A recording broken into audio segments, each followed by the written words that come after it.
Olá você, seja bem-vindo ao nosso canal, seja bem-vindo à Web3 Academy. Eu sou o professor Emiliano, eu estou com você já há bastante tempo trazendo uma série de conteúdos, uma série de vídeos para lá de interessantes para falarmos sobre o desenvolvimento de soluções Web3.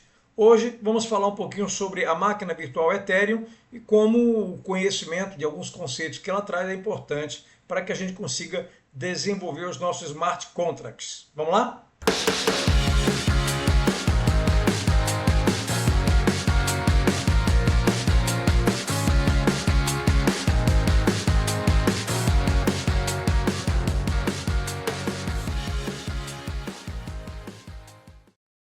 É isso aí. Estamos de volta e vamos continuando hoje, na aula de hoje, falando sobre o desenvolvimento com Solidity, mas antes vamos rever alguns conceitos relacionados aí ao desenvolvimento utilizando o Solidity e para isso a gente precisa entender as questões relacionadas com a EVM ou Ethereum Virtual Machine, tá bom? Então vamos falar sobre o que é EVM, tá? E recapitulando algumas aulas anteriores que a gente conversou, um bate-papo aqui rápido. Vocês devem estar lembrados quando eu trouxe para vocês aquela ideia da evolução de sistemas computacionais, onde a gente saiu de sistemas centralizados para sistemas descentralizados, e dentro dessa ideia de sistemas descentralizados, nós tínhamos aplicações peer-to-peer, que nada mais eram do que aplicações híbridas, ou seja, onde eu tenho um nó que executa um cliente e servidor. Ou seja, todo esse conjunto de nós, eles interagem entre si, eles estão interligados entre si, tá? Ocorre que dentro do ambiente da Ethereum nós temos o que nós chamamos de EVM, ou seja, cada nó da minha aplicação peer-to-peer e ele executa uma coisa chamada Ethereum Virtual Machine, tá?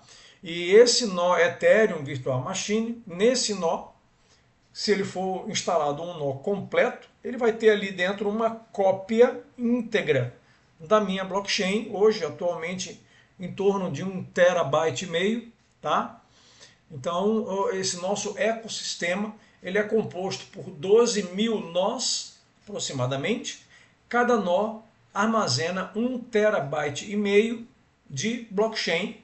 Essa quantidade, esse volume de arquivo, né, vai sempre crescendo, porque como a gente já viu, a blockchain nada mais é do que um sistema de armazenamento de dados no qual um bloco é conectado a outro através de uma criptografia forte.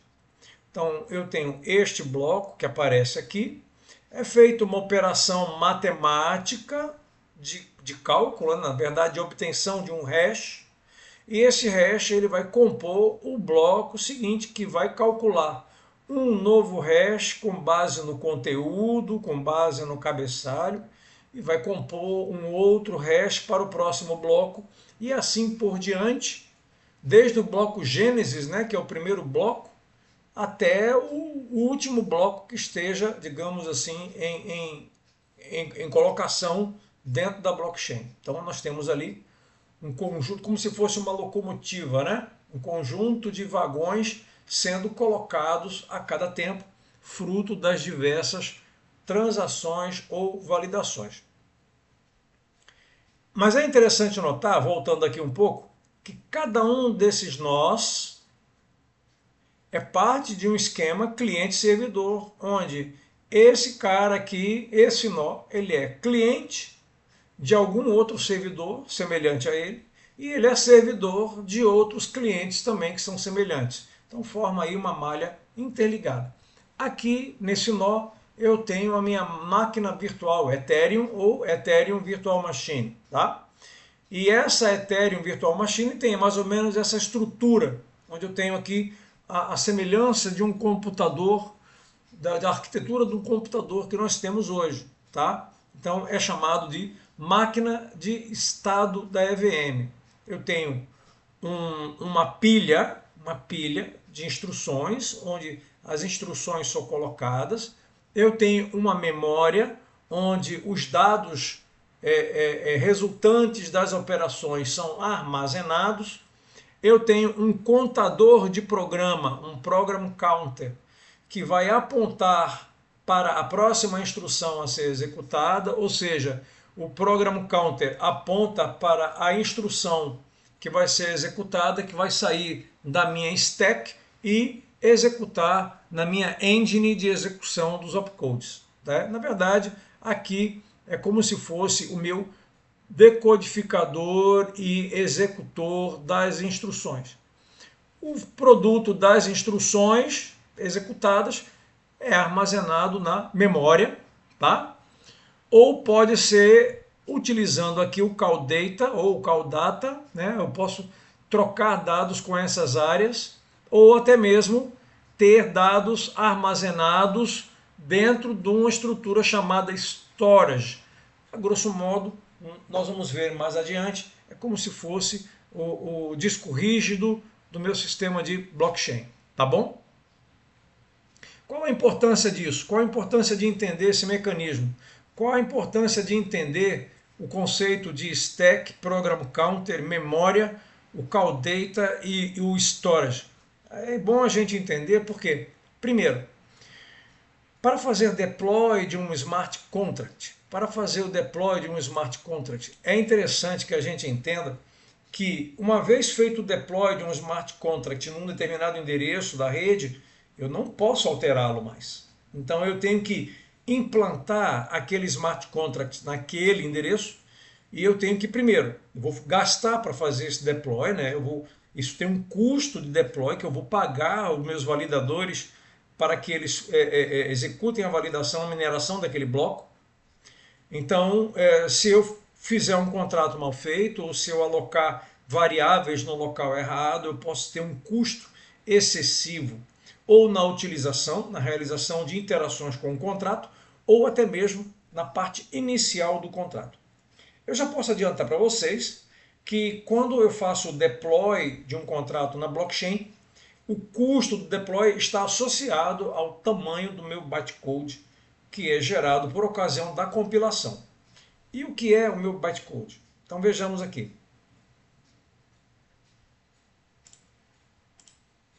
Então imaginem que eu tenho este contrato aqui, contrato Hello World. Então é um contrato que tem uma função que retorna um Hello World para quem interagir com o contrato. Então quando eu pego esse contrato escrito em Solidity, né, então é uma linguagem de alto nível, e eu compilo esse contrato, vocês já viram aqui nas aulas anteriores, quando eu apresento ali a IDE, né, a nossa remix IDE, eu clico no botão, eu gero uma compilação. Eu faço uma compilação. Então, quando eu faço uma compilação, eu gero este opcodes, ou também chamado bytecodes. Esses bytecodes, na verdade, são essas instruções que são executadas a nível de máquina. São as instruções executadas dentro do meu processador de instruções. Ou seja, quando eu faço deploy na blockchain, eu pago pelo tamanho desse cara aqui, ó, tamanho dele. Então, o tamanho dele em bytes vai corresponder aproximadamente ao preço que eu vou pagar para fazer o deploy do contrato, deste contrato, na blockchain. Quando o contrato for implementado na blockchain e os usuários começarem a interagir com esse smart contract, este programa começa a executar de acordo com o que está definido aqui no código da programação. Tá? Então é interessante a gente entender que as coisas acontecem.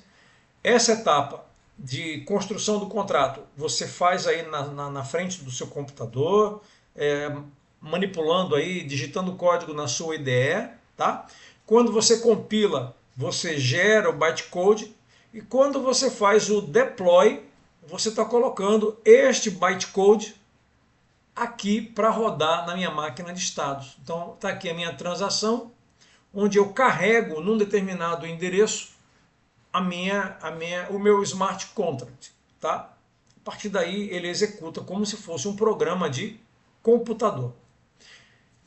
Isso é importante por quê? Porque compreendendo os conceitos envolvidos nisso, eu consigo, digamos assim, entender que recursos eu tenho que me permitam é, economizar na hora do deploy. Porque é possível fazer o deploy de um contrato gastando menos. É só a gente entender que técnicas eu posso utilizar para economizar. Tá bom? Então é importante que a gente entenda. Já nós mostramos na imagem anterior, mas aqui eu volto a falar sobre ela. Eu tenho a storage, que é como se fosse o meu disco rígido da minha máquina virtual, tá? Eu tenho memory, é como se fosse a memória RAM daquele computador virtual, e eu tenho o Call Data, que é uma área de memória temporária ali que eu utilizo para a execução das funções. Então, quando eu executo uma função de soma de dois números, o Call Data eu uso para trabalhar essa soma. O resultado final eu coloco na minha memória RAM, para exemplificar. Tá bom? Então aqui eu tenho um exemplo, por exemplo, na minha blockchain, aqui eu tenho minha blockchain aqui embaixo, eu tenho o meu storage, a minha área de storage, que é como se fosse o meu disco rígido, a área de memory, que eu aloco para a execução do meu programa, né, do meu smart contract, e o Call Data para a interação com o usuário, quando o usuário interage com a aplicação e a aplicação precisa de um espaço ali para armazenamento de dados, então eu utilizo essa área de Call Data, tá bom? Bom, feito isso, vamos falar um pouquinho sobre Solidity. Desenvolver smart contracts, tirando a questão de mercado, a questão de desenvolver uma boa ideia, um bom projeto e colocar ele em funcionamento, desenvolver uma solução utilizando smart contract é um equilíbrio de pratos. Basicamente, é equilibrar entre funcionalidade e custo. Ou seja, um contrato muito grande, que traga muitas funcionalidades, ele tende a ser mais caro para deploy. Tá? E, digamos assim, é interessante às vezes não ter tudo num contrato apenas. Você pode, uma técnica mais avançada, nós vamos falar mais adiante, dividir aquele contrato em módulos e utilizá-los da melhor forma, de modo a ter várias implantações fragmentadas e não um contrato com um bytecode muito extenso. Tá? A reutilização de código por meio de bibliotecas também permite que eu utilize soluções que já estão implementadas. Com isso eu acabo reduzindo o tamanho do meu bytecode e por conta disso também reduzindo o meu custo de implantação. Daí a adoção de uma estratégia de projeto, né, de design adequado, vai reduzir, melhor dizendo, o custo da implantação no final da história. Tá bom? Vejamos. Quando eu escrevo em Solidity, tá aqui o programador, né? Quando eu escrevo em Solidity, eu escrevo aqui o meu código, tá? Esse código entregue a um compilador, ele gera um bytecode, e aquele bytecode ele é deployado, ele é implementado num endereço da minha blockchain, num determinado, através de uma transação, né? Ele é feito deploy em um bloco da minha blockchain, tá bom? Então, esse bytecode tem uma série de códigos dentro dele, conforme a gente viu anteriormente, tá? E é interessante, claro, eu não vou entrar em detalhes aqui no funcionamento do opcode, mas nós vamos entender a importância de trabalhar com Solidity. Importante que na linguagem Solidity os arquivos tenham a extensão .sol, tá? Quiserem mais informações sobre Solidity, você pode acessar a página solidity.org, né? soliditylang.org, e aqui você tem a parte de documentation. Você pode acessar, tem uma série de conteúdo aqui para você estudar, a parte de introdução aos smart contract, Solidity by example, você vai ter os códigos prontos aí para você entender por meio de exemplos. Claro, a gente vai trazer um pouco disso para cá também, tá? Mas é uma guia digamos assim, é um guia de referência para a utilização aí da linguagem Solidity, tá bom? O que eu posso falar sobre a linguagem em si, propriamente dita? É uma linguagem que parece um pouco com a estrutura das linguagens Java, C, C Sharp, JavaScript. Então, de forma que aqueles que têm já um pouco de conhecimento dessas linguagens, não vai ter muita dificuldade em entender como que é a linguagem Solidity. Claro, a gente sempre passa para os alunos, aqueles que ainda não conhecem, uma estrutura de forma mais ou menos didática que ele pode utilizar para trabalhar. Antes de iniciar a parte do código, vamos falar sobre tipos de dados da linguagem de Solidity. Basicamente, a linguagem tem esses tipos de dados que nós chamamos tipos de valor e tipos de referência. Os tipos de valor, eles armazenam dados na memória. E aí eu crio uma cópia deles ao eles serem passados para a aplicação. E os tipos de referência, eles armazenam o local dos dados. Tá? Então vamos puxar cada um desses para vocês entenderem. Por exemplo, tipos de valor. Então eu tenho tipo Boolean, que é escrito bool, true ou false, né, o valor desse tipo de variável. Inteiros, então eu tenho int e o int. Int é inteiro com sinal, eu posso representar números positivos ou números negativos. E o int é unsigned inteiro, né? Unsigned integer, ou seja, é um inteiro sem sinal, ou seja, o int utiliza apenas números positivos. Tá? O tamanho varia de o int 8, ou seja, ele pode ter 8 até 256 bytes de tamanho. Se eu não declaro o valor por padrão, utilizo apenas o int, ele está partindo do pressuposto que eu estou trabalhando com o de menor tamanho, que é o int 8. Tá? Eu tenho tipo de dados do tipo address, que refere ao endereço de 20 bytes. É o endereço da wallet, é o endereço da carteira, de quem eu posso receber valor ou para quem eu posso receber valor. É interessante a gente entender que num smart contract, quem faz o deploy é chamado de owner. E esse owner ele é identificado como qualquer usuário é identificado na Web3 por meio do endereço da sua carteira. Então, quando você entra numa plataforma Web3, ela pede para você conectar a sua carteira. Quando você conecta, na verdade, você está fornecendo as suas credenciais ali, na verdade, é o endereço da sua carteira MetaMask, que, digamos, vai ser usado para registrar a sua presença ou o seu acesso ali. Tá? Então, na Web3 não vão pedir nome, endereço, telefone, CPF, identidade, não vão pedir isso, mas vão pedir ao momento em que você conecta-se com a sua wallet, ele vai registrar o endereço da sua carteira. Pode registrar para te mandar algum token, te mandar alguma moeda, ou se você pagar alguma coisa, ou comprar alguma coisa, é dessa wallet que vai ser feita, vai partir, digamos assim, a transação, o pagamento daquele valor, ou o pagamento daquilo que você estiver adquirindo. Tá bom? Outro tipo de dado é bytes. Então eu posso ter bytes de 1 até 32 bytes, que são bytes de tamanho fixo, e eu posso também usar um tipo de dado chamado enumerações, escrito como enum, que são variáveis de constantes, tá bom? Arrays. Então, em Solidity, assim como outra linguagem de programação, eu posso criar uma array fixo ou dinâmico. O que é um array? Um array é uma coleção de tipos de dados primários conectados dentro de um espaço em memória. Então, por exemplo, um array fixo, eu tenho aqui essa declaração, o int 5.